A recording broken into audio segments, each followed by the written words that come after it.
नमस्कार, आप सभी का स्वागत है हमारे चैनल पर। और पूरे देश में जो है त्योहार की धूम है। इसी बीच जो है धनतेरस का त्योहार आने वाला है।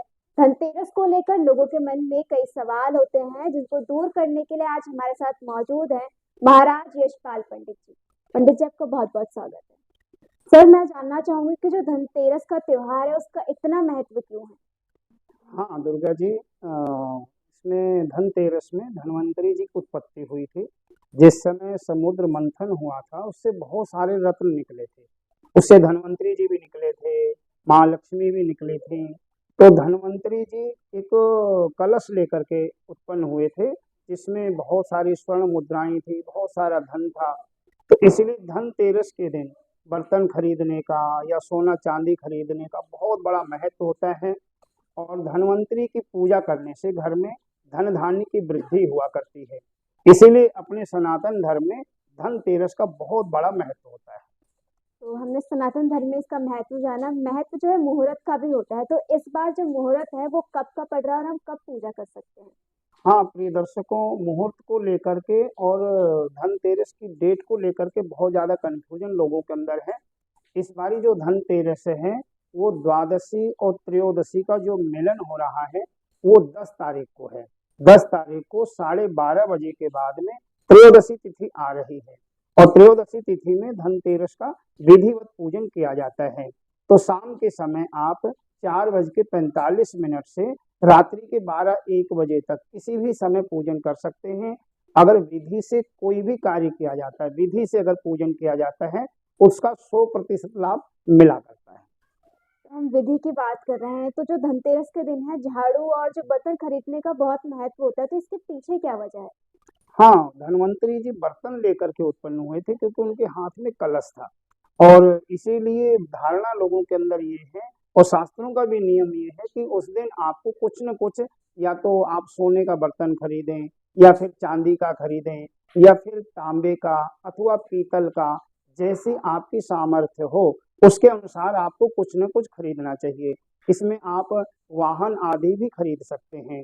और झाड़ू जरूर खरीदनी चाहिए धनतेरस के दिन। आप झाड़ू खरीद करके लाते हैं तो ये समझो कि लक्ष्मी जी आपके घर में प्रवेश कर रही हैं।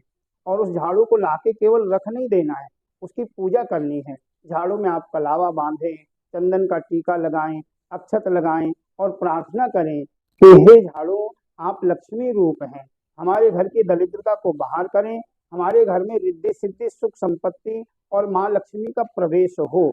ऐसा भाव रखते हुए झाड़ू का पूजन करना चाहिए। एक नहीं, दो झाड़ू आपको खरीदनी चाहिए। एक आप अपने घर में प्रयोग में लाएं और एक झाड़ू का आपको अपने आसपास में किसी मंदिर में दान कर देना चाहिए। क्योंकि जैसे जैसे उस झाड़ू से मंदिर में साफ सफाई होगी तो ये समझ लो कि आपको उसका दशांश फल मिलेगा।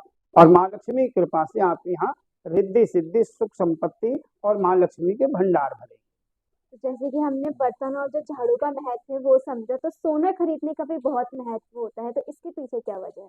हाँ, सोना खरीदने से क्या होता है, घर में रिद्धि सिद्धि का निवास होता है। और भगवान कृष्ण ने गीता में कहा है, धातु नाम अस्मि कांचनम, जो धातुओं में श्रेष्ठ कंचन है, जो सोना है, वो स्वयं मैं हूँ। यानी कि आप अगर सोना घर में खरीद के ला रहे हो तो स्वयं भगवान नारायण को और माँ लक्ष्मी को अपने घर में लेकर के आ रहे हो।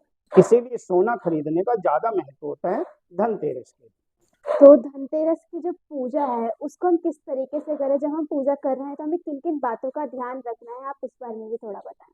दुर्गा जी, बहुत अच्छा प्रश्न आपने किया है। सब लोगों के लिए प्रश्न है, क्योंकि धनतेरस की जो पूजा होती है उसमें पूरा विधान होना चाहिए। और विधान क्या है कि आप एक चौकी स्थापित करें, चौकी के ऊपर पीला कपड़ा बिछाएं, चावलों को रंग करके उसके ऊपर एक सतिया बना लें और माँ लक्ष्मी की प्रतिमा स्थापित करें। एक कलश चौकी के ऊपर जरूर रखें, उसमें कुबेर और लक्ष्मी जी की स्थापना करके 1650 से जो 16 प्रकार की विधि है उसके अनुसार पूजा करें। हो सके तो कमल का फूल इसमें जरूर रखें। कमल का फूल उपलब्ध नहीं हो पाता है तो फिर आप गुलाब के फूलों से माँ की पूजा करेंगे विधिवत, और प्रार्थना करें कि इस पूजन की सामग्री में या हमारे मन की भावनाओं में कोई कमी रह गई हो, उसके लिए हम क्षमा मांगते हैं। आप हमारे द्वारा की हुई ये पूजा स्वीकार करें। ऐसा भाव रखते हुए कुबेर, वरुण, माँ लक्ष्मी, इन सब का पूजन करना चाहिए। महाराज बताया जी, आपका बहुत-बहुत धन्यवाद कि आपने हमारे दर्शकों के सभी सवालों के जवाब दिए। तो दर्शकों, आपने जाना कि जो सनातन धर्म है उसमें धनतेरस का इतना महत्व क्यों है, साथ ही हम किस तरीके से पूजा कर सकते हैं और पूजा के दौरान हमें किन-किन बातों का ध्यान रखना है। धनतेरस और आने वाले त्योहार में जिस तरीके के आपके सवाल हैं, ऐसे ही जानने के लिए चैनल को सब्सक्राइब करें, वीडियो को लाइक, शेयर, कमेंट करना ना भूलें।